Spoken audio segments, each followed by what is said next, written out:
todo esto, Padre, en el precioso nombre de Cristo Jesús. Amén.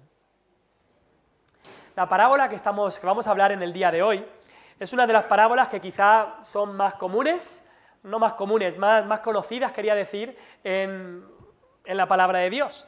Seguramente casi todos hemos escuchado del buen samaritano, la parábola o la historia del buen samaritano, aquel hombre de Samaria que ayudó a ese pobre que habían atacado los ladrones, a ese hombre que estaba ahí necesitado. Incluso, si buscas en el diccionario la palabra samaritano, vas a encontrar que una de las definiciones es alguien que ayuda a otras personas, alguien que no pasa de largo, alguien que se preocupa y se involucra en las necesidades de los demás. Así que ese término, ser un buen samaritano, pues muchos lo entendemos como ayudar a los demás, estar ahí para preocuparnos por los demás, pero lo que nos queremos preguntar en esta mañana es ¿qué quiso enseñar Jesús? ¿Qué enseñó Jesús con esta parábola?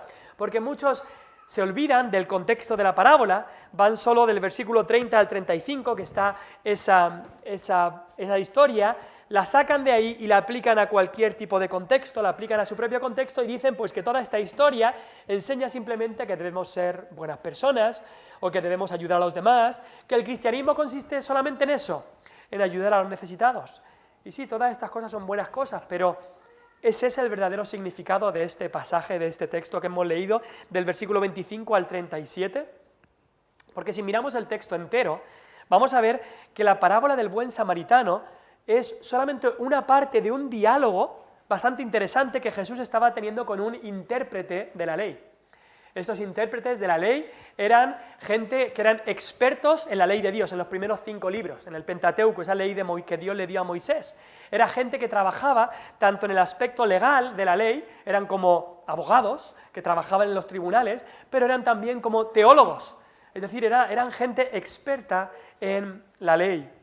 Y vamos a ver aquí un hombre que se sabía muy bien la teoría, se la sabía muy bien, pero cuando Cristo le explicó cómo esa teoría se aplicaba a la práctica, entonces eso ya era otra cosa, eso ya era otro tema, eso ya no le gustaba tanto. Y es que no es cuánto sabes de la Biblia, sino lo que aplicas en tu vida, lo que demuestras si de verdad eres cristiano o no. Por supuesto lo debes saber, lo debes conocer, pero hay que aplicarlo a la vida, y eso es lo que demuestra si una persona es cristiano. Y Jesús, vamos a ver que Jesús aquí le muestra a este intérprete de la ley cómo actúa ese amor al prójimo que Dios exige, para mostrarle entonces que era culpable de romper la ley de Dios. La pregunta o el título de este sermón es ¿amas a tu prójimo? ¿Amas de verdad a tu prójimo? Y lo que vamos a ver es que debemos reconocer que no hemos cumplido la ley de Dios, que no hemos amado a nuestro prójimo como a nosotros mismos. Hemos caído, hemos roto la ley por nuestros prejuicios, quizá, por nuestro egoísmo, quizás, por nuestra falta de generosidad. Hemos roto la ley de Dios. Eso es lo que vamos a ver en esta mañana. Y el contexto más grande de este pasaje es que recordemos en Lucas 9:51 que Jesús ya estaba de camino a Jerusalén. Nos dice ahí, cuando él supo que ya era el tiempo de que había de ser recibido arriba, de que iba a morir, entonces Jesús afirmó su rostro para ir a Jerusalén. Aunque había tentaciones de buscar otro camino, aunque había tentaciones de decir, quizá no tengo que morir, quizá pueda haber otra opción. Él afirmó su rostro porque tenía que ir a Jerusalén a dar su vida. Así que ese era el contexto, y de camino a Jerusalén hemos visto cómo él mandó a 70 personas, 70 discípulos que predicaran el Evangelio. Esos discípulos volvieron con gozo y Jesús sigue enseñando. Y en una de estas ocasiones que Jesús estaba enseñando es cuando se nos dice que este hombre hace esta pregunta. La primera cosa que vemos, vamos a separarlo en cuatro puntos, la primera cosa que vemos es unas buenas preguntas que se hacen. En versículo 25 se nos dice que este hombre se levanta y le hace una pregunta. La pregunta extraída y dice, Maestro, ¿haciendo qué cosa heredaré la vida eterna? Una buena pregunta. ¿Haciendo qué cosa heredaré la vida eterna? Ahora, la pregunta en sí es un poco extraña, si lo piensas. ¿Haciendo qué cosa heredaré la vida eterna? Es extraña porque generalmente no haces nada para heredar algo. Generalmente una persona hereda algo porque está dentro de una familia, porque es hijo. No porque se lo gane, no porque haya trabajado 40 años, sino porque es hijo, entonces hereda. Por eso la pregunta es un poco extraña, porque la herencia no es algo que se gane o que se trabaje, sino que se nace en la familia y entonces ya se heredas por ser parte de una familia. Así que es un poco extraña, pero por otro lado, esta pregunta es esencial. Lo que quería decir este hombre es, ¿cómo puedo ir al cielo? Lo que el hombre quería expresar era eso, ¿cómo puedo tener vida eterna? Y no hay otra pregunta más importante que esa. No sé si te la has hecho alguna vez, pero te aseguro que no hay otra pregunta más importante. Esta es la reina de las preguntas. ¿Cómo puedo ir al cielo? ¿Cómo puedo tener vida eterna? Todas las otras preguntas que te hayas hecho en tu vida no le llegan ni a la suela del zapato a esta pregunta. Esta pregunta es la más importante. ¿Cómo puedo tener vida eterna? En nuestro tiempo algunos piensan que, bueno, el alma es aniquilada después de morir. Pero la Biblia dice que no. Otros piensan que no hay alma, que somos todo cuerpo y no hay ningún alma, y bueno, el cuerpo pues al hoyo y ya está, no hay alma. Pero se equivocan. Algunos otros, recibiendo de religiones y filosofías orientales, piensan que el alma después de la muerte se reencarna en otro ser y así va con sucesivas reencarnaciones y diferentes vidas y demás. Pero también la Biblia dice que no. La Biblia nos dice que tenemos solamente una vida en esta tierra. Solamente una vida, pero tenemos un alma eterna. Un alma que es eterna, que existirá para siempre. ¿Sabes? La Biblia nos dice, en Eclesiastés 3, que Dios ha puesto eternidad en nuestro corazón, en nuestra alma. Es como que está bien escrito en mayúsculas en tu alma, eternidad. Tu alma fue creada para vivir para siempre. Por eso es que las cosas de este mundo no te llenan. Por eso cuando intentas llenarte de las cosas de este mundo, que pueden ser cosas normales, pueden ser cosas lícitas, no te llena. No te sientes satisfecho o satisfecha. Por eso tu alma te dice, tiene que haber algo más. Y ves la vida, como la gente muere y dices, ¿esto es todo? Y llegas a la conclusión de que no, de que tiene que haber una eternidad después. Y en esta eternidad hay dos lugares, hay dos tipos de eternidad, si se puede decir así, vida eterna o muerte eterna. Así que este hombre hizo la pregunta correcta, ¿cómo puedo tener vida eterna? ¿Cómo puedo tener esta vida eterna? Ahora, desgraciadamente, este hombre hizo la pregunta correcta, pero con la motivación incorrecta, porque si lees ahí el versículo 25 conmigo, dice, he aquí un intérprete de la ley se levantó y dijo para probarle, es decir, no lo decía para saberlo, no lo decía porque estaba interesado, lo dijo para probar a Jesús, para tentar a Jesús, para hacerle a Jesús caer. Es muy triste que esta pregunta se haga así. Aunque se había puesto de pie, como se hacía entonces, que el maestro estaba sentado y los discípulos también, pero entonces te tenían que poner de pie para preguntar, aunque le había llamado maestro, todo esto era hipocresía. Porque lo que estaba intentando era tentar a Jesús, hacerle caer. Lucas 20:20 nos dice que esto es lo que pasaba todo el tiempo. Le enviaban espías para que se simulasen justos a fin de sorprenderle en alguna palabra, para entregarle al poder y autoridad del gobernador. Este hombre no estaba interesado en la respuesta. Su interés era probar a Jesús, señalarlo, tentarle, ridiculizarlo, intentar pillarle para entonces que le pudieran acusar y para que se pudieran deshacer de él. Eso es lo que quería este hombre. Te pregunto, ¿has hecho tú esta pregunta tan importante? ¿Cómo puedo tener la vida eterna? Quizá lo has hecho con la motivación correcta o no, pero necesitas hacer esta pregunta. Este hombre desgraciadamente no estaba interesado en la respuesta. ¿Y cuántos hay que hacen preguntas sobre Dios, sobre la Biblia, sobre la salvación, con motivos ocultos, con intenciones malintencionadas? Pero aunque puedas engañar a los que te rodean al hacer esta pregunta, a Dios nadie le engaña. Jesús sabía el corazón de este hombre. Jesús sabía que esta pregunta iba con trampa, que esta pregunta iba con malas intenciones. Aunque era la pregunta correcta, si se puede decir así, pero que iba con mala intención. Y Jesús entonces le responde de la mejor manera. Como Jesús veía el corazón, sabía que no era una pregunta sincera, una pregunta para hacerle caer. Entonces Jesús, como ves, no le contesta directamente, sino que le hace otra pregunta. Entonces, versículo 26, Jesús le dijo, ¿qué está escrito en la ley? ¿Cómo lees? Qué buena pregunta, otra muy buena pregunta. Jesús lo que le hace es decirle, ¿qué dice la Biblia? Me has hecho una pregunta, yo te hago otra. ¿Qué dice la Biblia? ¿Qué dice la Biblia? ¿Qué está escrito en la ley? ¿Cómo lees? Lo que le está diciendo Cristo es, la Biblia es la única autoridad. Y tú, que eres experto en la ley, lo deberías saber. Dime, ¿qué dice la Biblia? Piensa en esto. Jesús no le dice, ¿y qué piensas tú? Jesús no le dice, ¿qué dice la iglesia de los judíos? ¿Qué dicen los del templo y la sinagoga? ¿Qué dice la tradición de tantos años? ¿Qué dicen los fariseos? Jesús no le dice eso. Jesús dice, ¿qué dice la Biblia? Y eso es lo importante. Muchas veces nosotros decimos, ¿qué piensa el pastor? ¿Qué piensa tal otra persona? La pregunta que tienes que hacer es, ¿qué dice la Biblia? ¿Qué dice la palabra de Dios? Como dijo el profeta Isaías, a la ley y al testimonio, si no dijeren conforme a este libro, es que no les ha amanecido. Tenemos que ir a la palabra. Ay, pero es que la tradición dice, pero es que el cura o el pastor o tal persona dice. No. Jesús dice, ¿qué dice la Biblia? ¿Qué dice la ley? Vuelve la ley. El mismo Jesús podría haberle dado la respuesta. El mismo Jesús podría haber hablado, porque Él es Dios. Él es el dador de la ley. Pero Él quería enseñarle que tenemos que ir siempre a la palabra. La palabra es la que tiene autoridad.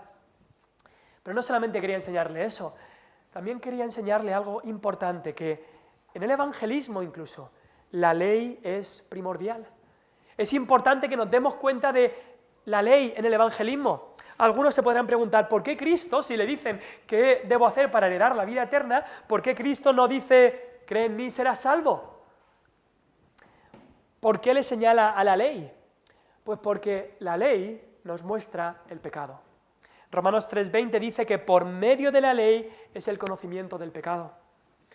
Algunos evangelizan diciendo, Dios tiene un plan maravilloso para tu vida, Dios está lleno de gracia y amor por ti, y no hablan del pecado, no hablan de ley. Entonces, claro, la gente piensa, wow, yo también me amo a mí mismo mucho, yo también tengo un plan maravilloso para mi vida, entonces, pues si Dios me ayuda a cumplirlo, muy bien. Y no hay arrepentimiento, no hay ninguna discusión sobre el pecado, no se habla de la ley de Dios que ha sido rota, no hay ningún sentido en la muerte de Cristo entonces. Primero, y como lo hace Cristo, primero se debe predicar las malas noticias que nos da la ley, para que las buenas noticias de la gracia tengan sentido. Si alguien no sabe que tiene un problema, ¿cómo va a buscar la solución al problema? Si un enfermo no sabe que tiene la enfermedad y no cree que tiene la enfermedad, ¿cómo va a recibir la medicina? Si este hombre se creía justo, ¿para qué Cristo tenía que morir? Si este hombre podía cumplir la ley por sí mismo, ¿para qué había venido Cristo? Para cumplir la ley por él, pero si este hombre ya la podía cumplir. Así que lo que Cristo le quiere hacer ver a este hombre es que ha roto la ley de Dios. El arrepentimiento del pecado es una condición para recibir la salvación. Si no hay una convicción de pecado, si tú te piensas que eres buena persona, que un día cuando estés delante de Dios tú podrás decirle, mira las buenas obras que hice, yo estoy bien. Si tú piensas así, entonces tienes un gran problema. Porque Jesús dijo que sin arrepentimiento no hay salvación, sin derramamiento de sangre no se hace remisión de pecados, debe haber un arrepentimiento. Jesús predicó en sus primeras palabras, arrepentíos y creed en el Evangelio. Por eso aquí Jesús le muestra la ley, no porque la ley pueda salvar, sino porque la ley nos muestra que somos pecadores. Pecadores. Así que Jesús le dice, ¿qué dice la ley? Dímelo tú. Ahora, este intérprete de la ley tenía claro el mensaje de la ley y le da una buena respuesta al mensaje de Cristo. Hace un buen resumen de la ley. Aquí vamos a nuestro segundo punto. Hemos visto unas buenas preguntas y en segundo lugar vemos un buen resumen de la ley. Aquí este hombre da un buen resumen de la ley, versículo 27. Aquel respondiendo dijo, amarás al Señor tu Dios con todo tu corazón y con toda tu alma y con todas tus fuerzas y con toda tu mente y a tu prójimo como a ti mismo. Es un buen resumen. Lo había captado.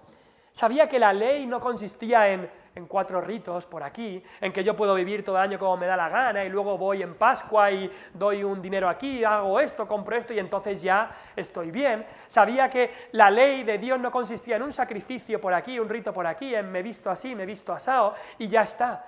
Conocía la ley de Dios. Incluso seguramente había escuchado a Cristo, que Cristo en otro pasaje también había dado este resumen de la ley. que se resume en 2 puntos. En primer lugar, amarás al Señor tu Dios de todo tu corazón, de toda tu alma, con todas tus fuerzas y con toda tu mente. Ahora, ese es el primer y más grande mandamiento, Deuteronomio 6:5, de ahí viene ese mandamiento, amarás al Señor tu Dios con todo tu corazón, alma y fuerzas. Ahora, si lo piensas, de los 10 mandamientos, ese es el resumen de la primera tabla de la ley. Esa primera tabla que dice, no tendrás dioses ajenos delante de mí, no te harás imagen, no tomarás el nombre de Dios en vano, guarda el día de reposo. Todos esos mandamientos hablan de tu relación contigo, de tu relación con Dios. Y todos esos mandamientos hablan de nuestro amor a Dios, de todo corazón, alma y fuerzas. Y romper esos mandamientos revela que no amamos a Dios de esa manera. Ahora, el segundo mandamiento que da aquí es, amarás a tu prójimo como a ti mismo. Ese viene de Levítico 19:18, que lo hemos leído en esta mañana, que dice, no te vengarás, no guardarás rencor, sino que amarás a tu prójimo como a ti mismo, yo el Señor. Y ese es un resumen de la segunda tabla de la ley, de los otros 6 mandamientos, que dice, honra a tu padre y a tu madre, no matarás, no adulterarás, no robarás, no mentirás y no codiciarás. Es decir, la ley entera se resume en amar al Señor tu Dios con todo tu corazón, fuerzas, alma y mente, y amar a tu prójimo como a ti mismo. Ese es el resumen de toda la ley. Ahora, este hombre había dado ese resumen, y Jesús le responde en el versículo 28, bien has respondido, y podemos ver ahí la cara de orgullo de este intérprete de la ley, he respondido bien, yo conozco la ley, yo soy aquí el intérprete que ha respondido bien. Podemos ver esa cara de orgullo, pero de repente se le empieza a torcer la cara cuando Jesús sigue diciendo, haz esto y vivirás. Bien has respondido, y ahí estaría contento el hombre, y Jesús dice, venga, hazlo, tanto que lo sabes, hazlo, haz esto y vivirás. Y quizá la cara ya se le fue cambiando al hombre, como vamos a ver después. Eso ya es otra cosa lo que decía Jesús. Haz esto y vivirás. Es fácil decirlo con la boca, es fácil entenderlo, pero amar al Señor de todo tu corazón, de toda tu mente, con toda tu alma, con todas tus fuerzas, siempre, cada día de tu vida, eso ya es más difícil. ¿Piensas que puedes ser salvo por la ley? Te lo pregunto a ti, es la pregunta que le estaba haciendo Jesús intrínsecamente a este hombre. ¿Piensas que tú puedes ser salvo cumpliendo la ley? No. Entonces Jesús le dice, si tú piensas así, pues cúmplela a la perfección. ¿Buscas, como dice Romanos 10:5, esa justicia que es por la ley de Moisés? Entonces dice Romanos 10:5, el hombre que haga estas cosas vivirá por ellas. La única manera de ser salvo cumpliendo la ley es cumplirla a la perfección. Siempre, toda tu vida. Amar a Dios todo segundo de toda tu vida, de todo tu corazón, alma, fuerzas y mente, y amar a tu prójimo como te amas a ti mismo. Es decir, lo que está diciendo aquí es que si alguien pudiera amar a Dios de manera perfecta, con todo el corazón, con toda nuestra alma, con todas las fuerzas que tienes, con toda tu mente, durante todo el tiempo, entonces tienes solamente la mitad hecha, porque aún te queda la otra mitad. Que la otra mitad es amar a tu prójimo como a ti mismo. Ahora, ¿qué significa eso? Significa tratar a tu prójimo de la misma manera que te tratas a ti mismo. Y si lo piensas, no lo hemos hecho. Nadie lo ha hecho. Nadie. Todos los días. Naturalmente estamos pensando en nosotros mismos. Es más, desde que nacemos hasta que morimos, desde el paritorio hasta el cementerio, pensamos en nosotros mismos. Es natural, nos sale natural. El niño de 2 años ¿está pensando en sacrificarse por su prójimo? No lo está pensando. ¿Qué está buscando? Lo suyo propio. ¿No le sale de dentro el compartir? No. El niño de 7, 8 años, entonces diríamos, bueno, ya va siendo más generoso con los demás. No. ¿Trata a los demás de la manera que se trata a sí mismo? No lo hace. Bueno, cuando son adolescentes ya han aprendido, entonces ahora sí que aman a todo el prójimo como a sí mismos. Tampoco. Cuando son adultos, tampoco. Buscamos lo nuestro propio. Nos amamos a nosotros mismos, a nuestro cuerpo, nuestra imagen, nuestra reputación, nuestro trabajo, nuestra vida, nuestra familia. Así lo hacemos una y otra vez. Ahora, no hemos cumplido este mandamiento de amar a nuestro prójimo como a nosotros mismos. Y alguno dice, ¿por qué no podemos hacerlo? ¿Es que hay un problema en la ley? ¿Es que el problema está en la ley que Dios nos ha dado? ¿Que Dios exige demasiado? No, el problema está en nosotros. La ley de Dios es perfecta, santa y justa. El problema somos nosotros, que desde Adán hemos caído y somos pecadores. Y lo que Cristo está haciendo aquí es revelando la incapacidad de este hombre y también tu incapacidad y mi incapacidad para ser salvos por nuestras buenas obras. Nuestra incapacidad para ser salvos por buenas obras. No puedes ser salvo por ser buena persona. Nunca podrás estar ahí y decirle a Dios, soy buena persona, y Dios te dirá, sí, has sido buena persona, entra. No va a pasar eso. No va a pasar eso porque nadie llega al estándar. Dios ha puesto el estándar donde tiene que estar y nadie ha llegado. Y este hombre, cuando Cristo dice, ve tú y haz lo mismo, o mejor dicho, cuando Cristo dice, haz esto y vivirás, este hombre, su conciencia, dada por Dios, empieza a molestarle. ¿Y qué hace este hombre? Pues lo que hemos hecho desde el principio. Nos dice, versículo 29, que se quería justificar a sí mismo. Su conciencia ya le empieza a molestar, empieza a decirle, bueno, quizá hay algo que no has cumplido perfectamente. Porque si mi vida eterna depende de lo que yo haga, entonces no sé yo. Y entonces lo que hace este hombre es que se quiere justificar a sí mismo. Es lo mismo que ha hecho el hombre, el ser humano por tantos siglos. Nos queremos justificar a nosotros mismos. Pensamos que si algo sale mal, si algo hemos hecho mal, es que teníamos alguna razón, teníamos excusa, teníamos alguna justificación. No es mi culpa del todo. Quizá un poco, pero no es del todo. Es la del otro, es la culpa de tal. Incluso alguno dice, es la culpa de Dios. Piensa en Adán y Eva. Adán y Eva pecaron, y cuando Dios viene y demuestra su pecado, ¿qué dice Adán? Señor, perdóname, ten piedad de mí, he pecado, perdóname, justifícame por... No. Adán dice, yo no soy el culpable, fue la mujer que me dio el fruto, fue ella, yo no. Y encima le dice a Dios, la mujer que tú me diste, la culpa es de la mujer y la culpa es tuya, Dios. Y se justifica. ¿Y qué hace la mujer? Dice, ay sí, he pecado, he roto tu ley, Dios. No, se justifica. La mujer dice, fue la serpiente que me engañó. Yo no sabía, yo ignoraba, la serpiente me engañó. Y el hombre una y otra vez se justifica a sí mismo. ¿No hacemos tú y yo lo mismo? Nos intentamos justificar a nosotros mismos. Cuando pecamos, muchas veces hay una razón. Es que tenía excusa. Es que él me habló primero. Es que me han provocado, por eso les he gritado. Cuando decimos una mentira, pero es que era una mentira que tenía que decir por ciertas razones. Cuando gritamos con ira a nuestro familiar, a nuestro esposo, a nuestra esposa, a nuestros hijos, es que me han provocado, es que tenía que decirlo. Siempre buscamos excusas, justificación para nuestro pecado. Le estamos diciendo a Dios, Dios, no necesito que tú me justifiques, yo me justifico a mí mismo. Yo me justifico a mí mismo. Pero ya en el Antiguo Testamento este hombre debería haber sabido, y lo sabía, pero no lo hacía, que el mismo salmista en el Salmo 143 decía, porque no se justificará delante de ti ningún ser humano. Tú no vas a poder justificarte delante de Dios. ¿De verdad piensas que vas a llegar delante de Dios y decirle, Señor, mira mis buenas obras, y lo que hice mal, bueno, tengo mis excusas? ¿De verdad piensas que vas a decir eso? No puedes. Ningún hombre podrá ser justificado, podrá justificarse a sí mismo delante de Dios. Job lo decía también, Job decía, ¿cómo se justificará el hombre con Dios? Así que este hombre, este intérprete de la ley, este religioso, su conciencia le empieza a molestar un poco. Y claro, él se había autoconvencido de que amar a Dios, eso sí que lo hacía. Por supuesto que no lo hacía como debía hacerlo, pero se había convencido de que lo hacía.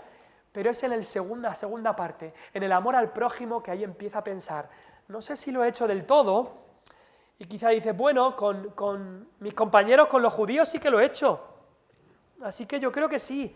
Entonces este hombre en el versículo 29 le dice a Jesús, ¿y quién es mi prójimo? ¿Y quién es mi prójimo? En su mente estaba pensando, bueno, yo he tratado bien a mis amigos, yo he tratado bien a mi familia, he tratado bien a los de mi tierra, como debe ser. Los que son como yo los he tratado bien, los he amado, me he sacrificado por mi familia. Yo creo que habré cumplido, seguramente habré cumplido, pero claro, el prójimo debe ser los míos. Los míos. Por eso hace esta pregunta a Jesús, para intentar justificarse. ¿Quién es mi prójimo? Se olvidaba que ese mismo texto en el capítulo 19 de Levítico, que dice, amarás a tu prójimo como a ti mismo, en el versículo 34 que ha leído Sebi, dice también, como a un natural de vosotros tendréis al extranjero que more entre vosotros, y lo amarás como a ti mismo, porque extranjeros fuisteis en la tierra de Egipto.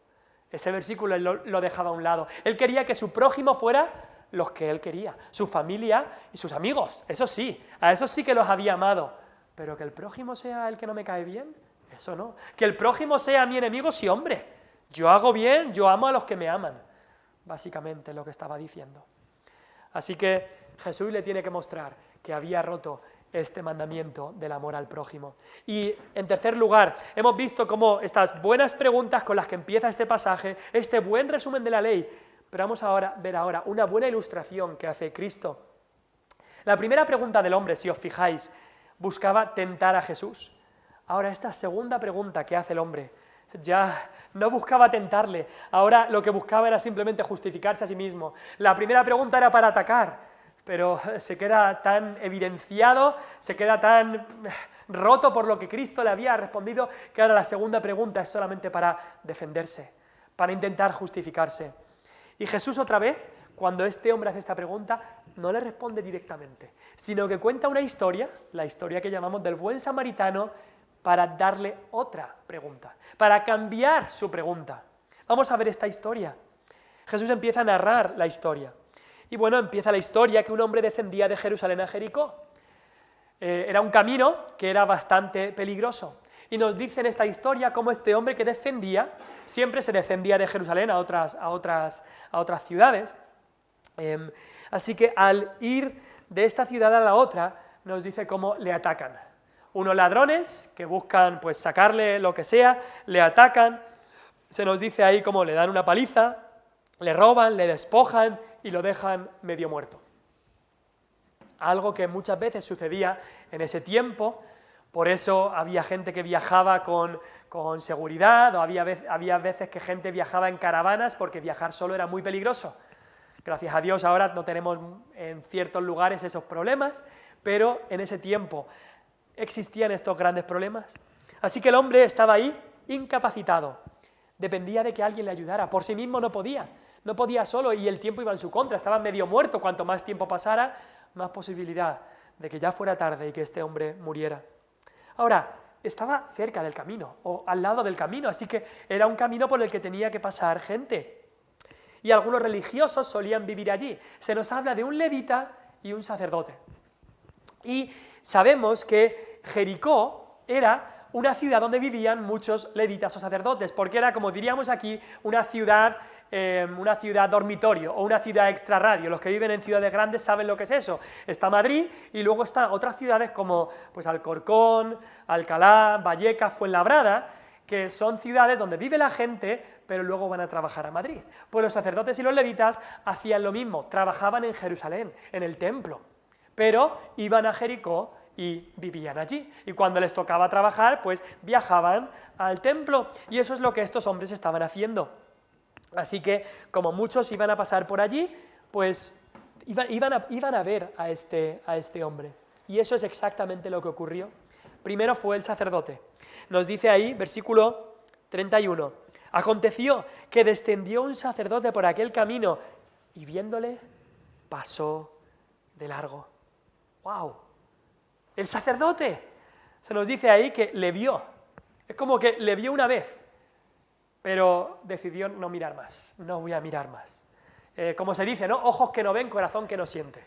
Si miro más, quizá, así que no voy a mirar más y voy a seguir mi camino. Eso es lo que hizo este sacerdote. Demasiado ocupado quizás. Quizás es que no sé quién es que a lo mejor no sé qué tipo de persona es esta que está tan necesitada. O claro, a lo mejor estaba pensando el sacerdote, si hay ladrones por aquí que le han pegado la paliza, si yo me paro, me pueden venir a mí los ladrones, mejor me voy, para yo estar seguro, mejor salgo rápido. Quizá era porque no se quería manchar las manos, porque yo tengo que ir a trabajar ahora en un sitio puro como el templo. Si yo ayudo aquí me puedo manchar las manos. Quizá no pueda trabajar en el día de hoy por tener que ayudarle. Así que yo tengo que ir a lo mío, yo tengo que cuidar de mis asuntos. Yo. Eso es lo que pensaba este sacerdote. Que lo haga otro. Yo tengo que mirar por lo mío. Yo tengo que buscar lo mío. Que se encargue otro. Y algo parecido ocurrió con el levita. Incluso en este caso se nos dice que llegó cerca de aquel lugar. Versículo 32. Asimismo, es decir, también un levita llegó ahí, llegando cerca de aquel lugar. Nos da un detalle como que estaba más cerca. El sacerdote quizá había pasado más lejos, pero este hombre pasaba cerca. Llegó cerca del hombre necesitado y hizo exactamente igual. Qué triste es esa palabra que nos dice aquí, pasó de largo. Pasaron de largo, pasaron olímpicamente, como diríamos nosotros, pasaron de largo. Ni se pararon, ni preguntaron, no, pasaron. ¿Cuántos hay hoy? ¿Cuántos hay hoy que pasan? Yo paso de las cosas de Dios, paso de hacer la voluntad de Dios, yo paso, como el sacerdote y como el levita. No les importó, pasaron.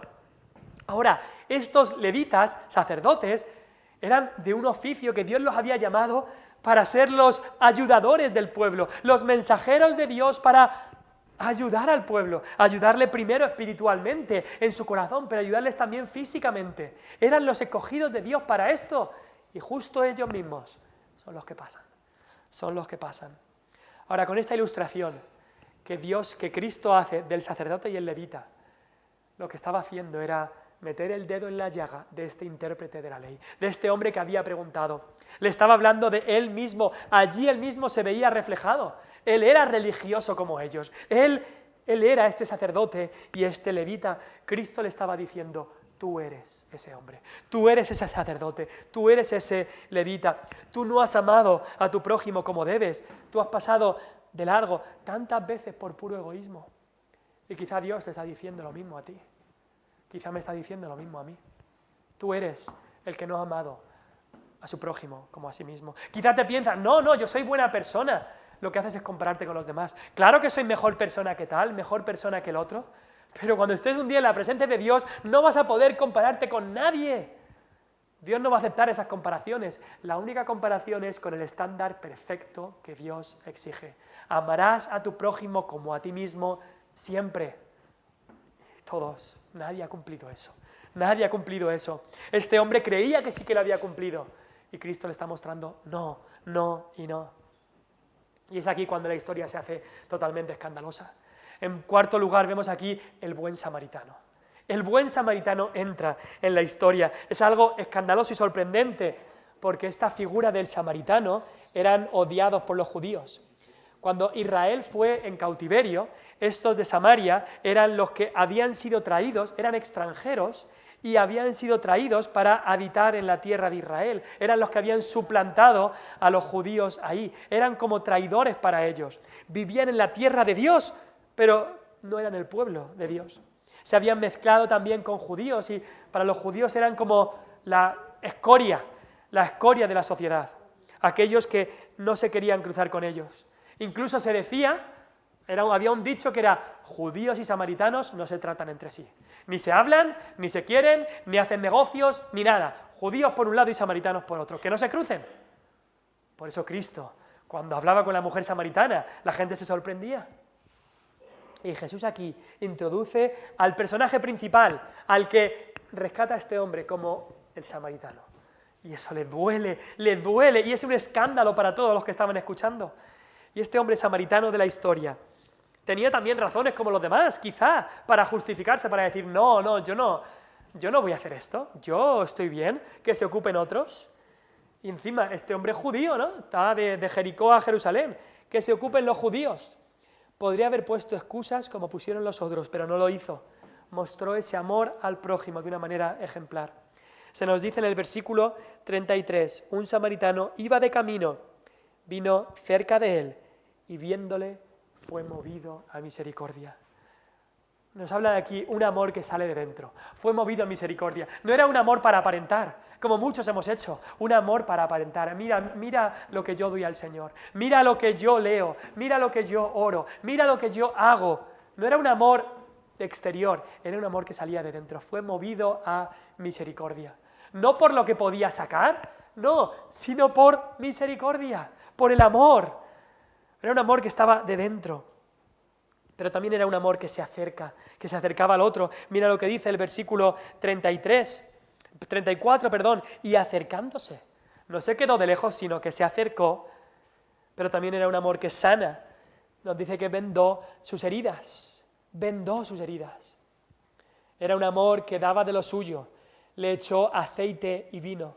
Era un amor que soportaba y que sostiene. Nos dice que lo puso en su cabalgadura. Era un amor que cuida, lo lleva al mesón y cuidó de él. Y era un amor también que pagaba, porque dice, el día siguiente sacó 2 denarios, los dio al mesonero y le dijo, cuídamelo y todo lo que gastes de más yo te lo pagaré cuando regrese.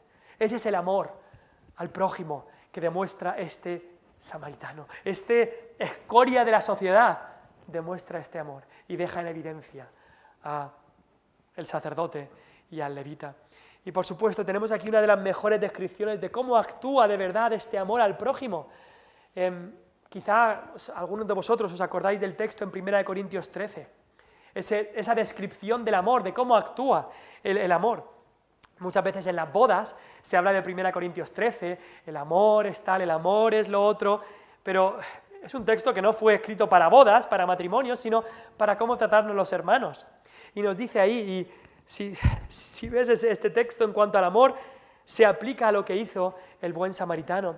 Nos dice que el amor es sufrido. Este samaritano sufrió los peligros con este hombre, que el amor es benigno. Por eso se llama el buen samaritano, mostró bondad. El amor no tiene envidia. Este samaritano podría haber pensado, el sacerdote se ha ido, el levita se ha ido, están haciendo su trabajo, yo voy a perder mi trabajo que tengo que hacer hoy, voy a perder tiempo. No tiene envidia de los demás, lo hace por amor. El amor no es jactancioso, no se envanece, no va diciendo por ahí, yo aquí cargando el muerto, que me echen flores. No lo hace en busca de reconocimiento, no. El amor no hace nada indebido, no, el amor sabe lo que está bien y lo hace. El amor no busca lo suyo, no está pensando este amor, es que yo tengo trabajo, es que no tengo tiempo para esto, no está buscando lo suyo, no. Dice, no se irrita, no guarda rencor. No fue a echarle la bronca a este hombre por qué pasas por aquí sin nadie que te cuide y te han cogido los ladrones, no está irritándose y guardando rencor. Dice, no se goza de la injusticia, sino que se goza con la verdad. Todo lo sufre, todo lo cree, todo lo espera, todo lo soporta. Ese es el amor al prójimo que Dios quiere que mostremos y que Dios exige que mostremos, pero nos damos cuenta de que no hemos llegado. Y por eso es que el Evangelio entra aquí exactamente. Cuando nos damos cuenta que no puedo, no he llegado, he roto la ley de Dios, es entonces que Cristo dice, venid a mí, los pecadores, venid a mí, porque yo he cumplido la ley por vosotros. Yo he amado al prójimo como ninguno lo habéis hecho de manera perfecta. Cristo es el que nos salva. Tú no te puedes salvar a ti mismo, tú no puedes cumplir la ley de manera perfecta. Cristo es el que lo hace. Y Cristo aquí al intérprete de la ley le cambia la pregunta. Él había pensado, ¿quién es mi prójimo? Yo quiero elegir a los que le hago bien. Y la pregunta que Cristo se la cambia de quién es mi prójimo a ¿me estoy comportando yo como un buen prójimo para los necesitados que están a mi alrededor? Porque en el versículo 36, mira cómo cambia Cristo la pregunta. Le dice, ¿quién pues de estos 3 te parece que fue el prójimo del que cayó en manos de los ladrones? Es que tú debes de ser el buen prójimo. No estar mirando a quién, si a este sí, a este no. Es que tú debes de ser el buen prójimo para todo el que lo necesite. ¿Tengo este amor al prójimo que tuvo el samaritano? Este intérprete estaba acorralado. Cristo le quería mostrar a este hombre, como nos quiere mostrar a nosotros, que no hemos cumplido su ley. En especial a este hombre, su gran pecado que él estaba intentando ocultar era su falta de amor al prójimo. Y Cristo pone el dedo en la llaga. Y vemos aquí incluso el prejuicio que tiene este hombre contra los samaritanos. Y por eso Cristo lo utiliza, porque en el versículo 37 Cristo le dice, ¿quién de los tres fue? ¿Sacerdote, levita o samaritano? Y versículo 37, él ni puede decir el samaritano. No le sale de la boca decir el samaritano, por el odio que tenía hacia estos hombres. Dice, el que usó de misericordia con él. No quiere decir la palabra samaritano, porque sabe lo que significa. Sabe que Cristo está metiendo el dedo en la llaga y ni lo quiere decir. Estaba evidenciando que en su corazón había odio hacia estas personas. Y cuando Cristo habla del amor al prójimo, no es a los que tú elijas que sean tus prójimos, es a todo aquel que esté a tu alrededor, a todo aquel que Dios ponga en tu camino, a todos los que te rodean, a los que están próximos a ti. Y no solamente próximos a ti en cuanto a los que te lleva bien, sino a todos. Ese es el amor al prójimo que Cristo exige. Ahora, en esta parábola, Cristo no está hablando de él mismo cuando habla del buen samaritano, pero sin duda cuando lees el libro de Lucas, cuando lees que este libro nos está hablando de cómo el Hijo del Hombre, Dios encarnado, vino a este mundo y vino para buscar y para salvar a los que se habían perdido, que Cristo vino, dejó la gloria y se humanó y se humilló para salvarnos. Por supuesto vemos que Él es la gran culminación del buen samaritano. Él es el que hizo todas estas cosas. Él es el que de verdad se sacrificó, mucho más que el buen samaritano. Él puso su vida en la cruz por nosotros. Él es el que se entrega, Él es el que se acerca, Él es el que da de lo suyo, Él es el que ama de manera perfecta a su prójimo. Muchísimo más alto, muchísimo más ancho, muchísimo más profundo es su amor que el amor que mostró aquí el samaritano. Ese es el amor de Cristo. Y Él es el único que te puede salvar. Él es el único que te puede salvar. Él vino del cielo porque tú no te podías salvar. Si nosotros, y sé que lo estoy repitiendo, pero esto debe de encallar bien fuerte en nuestro corazón. Si nosotros nos pudiéramos haber salvado cumpliendo la ley, entonces Cristo vino para nada. Entonces no tenía sentido que Cristo viniera, no tenía sentido que Él cumpliera la ley en nuestro lugar, no tenía sentido de que Él muriera en nuestro lugar. Si tú, por ser buena persona, podías ir al cielo. Él lo hizo porque tú no puedes. Él lo hizo porque este intérprete de la ley no podía ni quería cumplir la ley. Él lo hizo en nuestro lugar. Te pregunto, ¿amas a tu prójimo? ¿Lo has amado toda tu vida, a todos tus prójimos como a ti mismo? La respuesta te la doy ya, es que no. Ni tú lo has hecho, ni yo lo he hecho. Hemos fallado. Hemos pecado, no hemos llegado a ese estándar, a esa regla que Dios exige. Por eso quiero acabar con 3 cosas. Primero, necesitas darte cuenta de que no puedes ser salvo por medio de la ley, por medio de cumplir los mandamientos. ¡Ay, y si lo intento! No puedes, es imposible. Todos estamos descalificados en esa carrera, no puedes. El hombre acertaba cuando habló de heredar la vida eterna, pero se equivocaba cuando habló de hacer algo para obtenerla. ¿Qué haré yo para heredar la vida eterna? ¿Qué harás tú? No puedes hacer nada. No puedes hacer nada porque somos pecadores. Lo que necesitas darte cuenta es de que Cristo sí amó al prójimo. Cristo sí cumplió la ley. Tú no puedes, pero Cristo sí que la cumplió. Él es el gran ayudador. Él es el que nos rescata, el que nos sana, el que nos salva. Él es el súper buen samaritano, si se puede decir así. Tú no puedes cumplir la ley. Cristo sí lo hizo, y lo hizo en tu lugar. Y si tú vienes a Él arrepentida de tus pecados, creyendo que Él lo hizo en tu lugar, Él dice, te recibo como mi hijo, como mi hija, te recibo y te perdono de tus pecados. Él nos lo dice. Necesitas darte cuenta de que no puedes ser salvo por medio de la ley. Necesitas darte cuenta de que Cristo sí cumplió la ley, y si le recibes a Él y si vienes a Él, Él es entonces tu Salvador. Y en tercer lugar, si Cristo es tu Salvador, necesitamos seguirle en su amor al prójimo. Será un amor al prójimo imperfecto, será un amor al prójimo con sus lagunas y con sus fallos, pero un amor al prójimo que debemos buscar en Cristo. Porque ¿cómo nos vamos a mostrar amor a nuestro prójimo caído y necesitado si hace un tiempo éramos nosotros los que estábamos ahí, caídos y necesitados, muertos en nuestros delitos y pecados, necesitando que Cristo viniera y nos diera vida? ¿Cómo no vamos a hacerlo si nuestro Salvador lo hizo por nosotros? No podemos salvar a nadie, pero sí podemos llevarles al Salvador que es Cristo.